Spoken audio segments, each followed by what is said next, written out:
fond memories of those days, obviously in the early days of your radio career, but like many people of that your age group, it was interrupted by the outbreak of war, and you did see join the forces, and you saw service overseas. That's right, yeah. I was a reinforcement to the 9th Division in the Middle East. Then we came back, and then they decided we should go up to New Guinea. So we landed in Milne Bay to become acclimatised, and then off we went and we did the invasion of Lae and Finschhafen. And the group I was with went further up to Saddleburg and then on to CO, but at that stage I had been taken back to Buna, and at the 8th AGH at Buna, they looked at me and eventually sent me across to the skin diseases ward at Port Moresby, because I'd broken out in a great rash and skin was all raw, and it was a terrible thing really. And I got that through laying on the wet ground all the time. You know, we on the way into Lae, we had to dig slip trenches because they were shelling us from the other side of the Bewsdhu River, and the point was we had to dive down to these shell holes, or these little holes that we'd dug, to get away from the shelling. But the trouble was it kept raining every night, and if we'd dived into the little holes that we'd dug, we would have drowned anyway. So we used to sleep up on the top with an old ground sheet or something over the top of us, trying to keep dry, which we could never do, and it sort of upset this skin arrangement of mine, and along with many other people. And I had 12 months in hospital at Port Moresby. Then I went back, and they put me in a convalescent camp, and the boys were coming back from CO at that stage, and I was to join them, and the mosquitoes got to me and gave me dengue fever.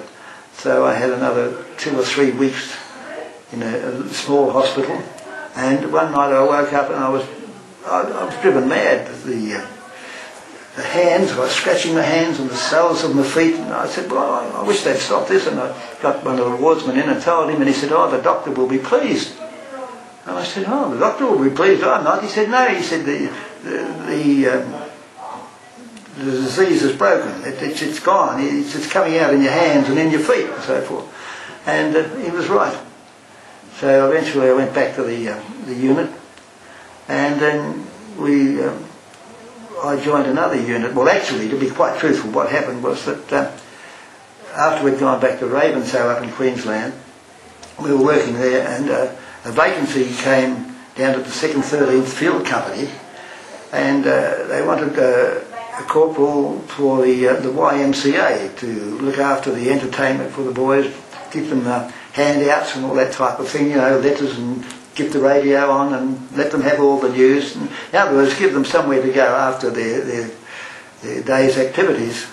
And so I think somebody thought, well, the way I was, or maybe I wouldn't be too much good in another tropical zone, and so they offered me the job, and I took that on for a few months, so much so that I went in the landing of Tarakan up in Borneo. That didn't mean much to the Japanese whether I was YMCA or what I was, you know, and so I was sort of YMCA part-time, panting out papers for the boys to write and so forth, other time doing guard duty and everything, and so I did my little bit up there, and then I was sent back to Melbourne after VE Day. That was victory in Europe, but not victory in the Pacific. That was still on.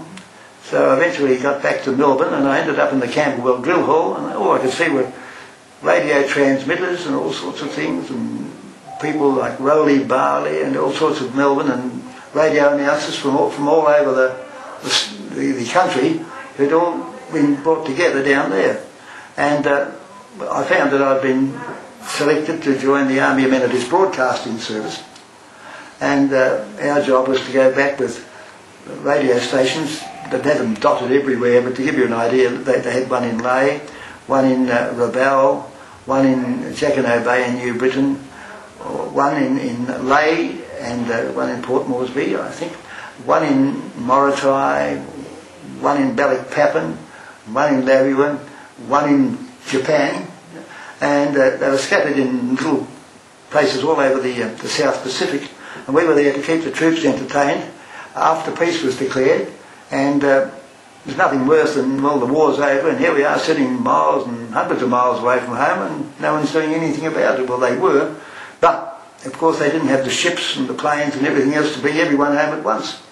So we carried on there, and we were lucky we had the 6th Division Concert Party camped next to us on this hill, and they popped in from time to time, and they're brilliant musicians. We used to do a few live shows from there.